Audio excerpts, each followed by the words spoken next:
भारत को एटमी हमले की धमकी दी है। अल जजीरा को दिए इंटरव्यू में पाकिस्तान के प्रधानमंत्री ने कहा है, अल जजीरा को इंटरव्यू देते हुए पाकिस्तान के प्रधानमंत्री इमरान खान ने कहा है कि भारत को उसी की भाषा में जवाब देगा पाकिस्तान। बीजेपी सरकार के रहते भारत और पाकिस्तान में एटमी जंग का खतरा है, ये कहा है इमरान खान ने। आपको बताते हैं कि कैसे एटमी हमले को लेकर इमरान खान ने क्या कुछ कहा है। इमरान खान एक बार फिर से कैसे एटमी धमकी देते हुए, और मकसद भी आपको बताएंगे कि इस धमकी का क्या है।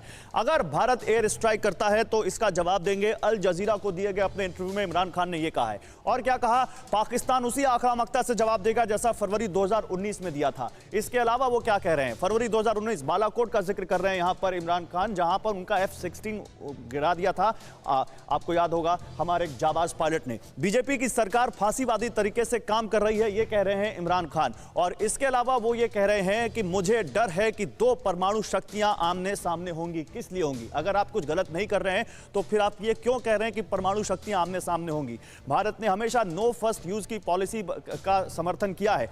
अब अगर ऐसा हुआ तो इसके परिणाम भयावह होंगे, ये कह रहे हैं इमरान खान। वो कह रहे हैं कि कोई कट्टर दिमागी ऐसा करने की सोच सकता है। क्या वो अपनी बात कर रहे थे? क्या वो पाकिस्तान के कट्टरपंथियों की बात कर रहे थे? क्या पाकिस्तान के परमाणु बम किन्हीं कट्टरपंथी ताकतों के पास जा सकते हैं? मैं सबसे पहले यहां पर सिवाज साहब आपको लाऊंगा। मैं चाहूंगा अजीम भट्ट आपके पास आऊं, लेकिन एक कमेंट में सिवाज साहब, क्योंकि आप डिफेंस एक्सपर्ट हैं, आप परमाणु हथियारों की उपयोगिता को बहुत अच्छे से जानते हैं, और ब्रिगेडियर दत्ता आप भी समझते हैं। सिवाज साहब, ये जो इमरान खान बार बार कहते हैं, इमरान खान के मंत्री कहते हैं कि एटम बम से हमला कर देंगे या एटम बम हमारे पास भी है, क्या परमाणु हथियार चलाना इतना आसान है, वो भी एक ऐसे देश पे जो खुद उनसे ज्यादा परमाणु हथियार संपन्न है? और अगर नहीं तो क्या ये पाकिस्तान के प्रधानमंत्री हल्की बातें करके खुद का मजाक नहीं बनवा रहे? हाँ बिल्कुल, इसमें कोई शक नहीं। देखो, मजाक बनवाते हैं फौरन। जो भी इलाका है उसके अंदर पाकिस्तान के इमरान खान को कोई सीरियसली नहीं लेता, मगर ये अपने आज डोमेस्टिक ऑडियंस को टारगेट कर रहे हैं। वहां पर एंटी इंडियन सेंटीमेंट बिकते हैं। मगर ये समझना चाहिए कि जो न्यूक्लियर हथियार हैं, they are not weapon of war, they are weapon of peace and deterrence. अगर न्यूक्लियर हथियार का इस्तेमाल किया जाएगा तो एक कैटास्ट्रोफी होगी, और वही आदमी बात कर सकता है न्यूक्लियर हथियार का जो इमेच्योर है, इररिस्पॉन्सिबल है, और जिसकी कोई भी वजूद नहीं है पूरे वर्ल्ड के अंदर। और वो आज इमरान खान आके खड़े हो गए हैं as a national Pakistan leader. सच्चाई ये है कि पाकिस्तान को समझ आना चाहिए, भारत की जो न्यू फर्स्ट यूज पॉलिसी है उसके पीछे भारत क्रेडिबल डेटरेंस रखता है, बहुत सेकंड स्ट्राइक कैपेबिलिटी। अगर पाकिस्तान ने कहीं हिम्मत की हमारे ऊपर न्यूक्लियर हथियार करने की, तो भारत उसका नामो निशान मिटा देगा। बिल्कुल सही बात आप कह रहे हैं, बिल्कुल सही बात करो। और आप की जो बात है ये मुख्य की कोई भी समझदार व्यक्ति ये जिक्र नहीं कर सकता, और कुछ नहीं जी, कोई समझदार व्यक्ति। अजीम भट्ट, जरा ये बताइए, आप इमरान खान को सीरियसली लेते हैं? क्योंकि ये बात तो हर कोई जानता है कि दुनिया में कोई भी व्यक्ति जो थोड़ा भी समझदार होगा वो एटम बम का जिक्र इस तरह से मजाक में नहीं कर सकता, या हल्की फुल्की बातों में प्रधानमंत्री पद की गरिमा को इस तरह डाउन नहीं कर सकता है। तो आप उन्हें सीरियसली लेते हैं?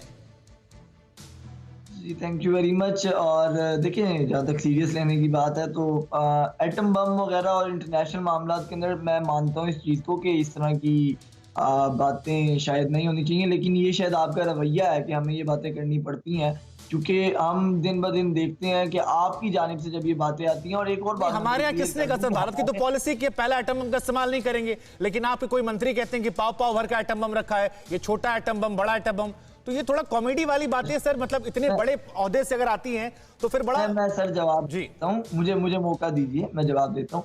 बिल्कुल आप दुरुस्त फरमा रहे हैं। हमारे जो क्या नाम है मिनिस्टर्स हैं, वो बाज़ औक़ात ऐसी बात करते हैं, और इस हवाले से जो है मैं गवर्नमेंट के मौक़िफ़ की तायीद करने के लिए यहाँ पर नहीं बैठा हुआ हूँ। ना तो मैं गवर्नमेंट का स्पोक पर्सन हूँ, मैं रियासत पाकिस्तान का स्पोक पर्सन हूँ। मैं बतौर पाकिस्तानी और जर्नलिस्ट जो है ना, मैं रियासत की बात करूँगा। तो बात ये है कि जब पहली चीज़ जो मैं क्लियर करना चाह रहा था कि हमारे यहाँ कभी भी हिंदुस्तान के खिलाफ का सेंटीमेंट नहीं बिकता।